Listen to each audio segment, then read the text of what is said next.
આજથી યાર 2 વર્ષ પહેલાં કોઈ મને એવું કીધું હોત કે ધ્રુવી તારે એકલા જઈને મૂવી જોવાનું છે, તો ખરેખર હું ડરી ગઈ હોત કે યાર એકલા મૂવી કઈ રીતે જોવા જવું, અજાણ્યાની બાજુમાં બેસીને કઈ રીતે મૂવી જોવું.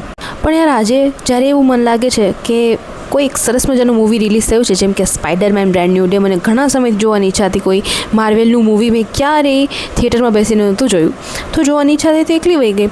અને એક વસ્તુ મેં અનુભવ કરી છે કે જ્યારે તમે કોઈ જગ્યાએ એકલા જઈને કોઈ કામ કરો છો, દાખલા તરીકે જેવી રીતે હું એકલી મૂવી જોવા જાઉં છું, એકલા રેસ્ટોરન્ટમાં બેસીને જમી આવું છું, ક્યાંય એકલી બેસીને વાંચી લઉં છું મારી બુક, તો આ એકલા કરવાના જે કામ છે એમાં તમને ખરેખર એક નવો જ કોન્ફિડન્સ આવે છે. અને આ કોન્ફિડન્સ બોસ હવે મારામાં આવી ગયો છે.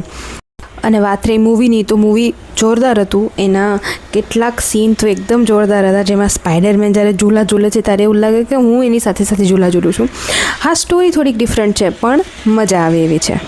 અને મને સૌથી જજો ગમ્યું હોય તો આ લાસ્ટ સીન છે, જ્યારે નેડ અને પીટર પાર્કર બંને આવી રીતે જે એનો એક સ્પેશિયલ હાથ મિલાવવાની રીત હતી એ રીતે હાથ મિલાવે છે. યાર જોરદાર છે યાર. ઓકે, તો thank you so much for watching this vlog. અને જો તમને આવા નાના નાના વ્લોગ ગમતા હોય તો મને કહેજો, હું પાછા નવા પોસ્ટ કરીશ. Okay, by.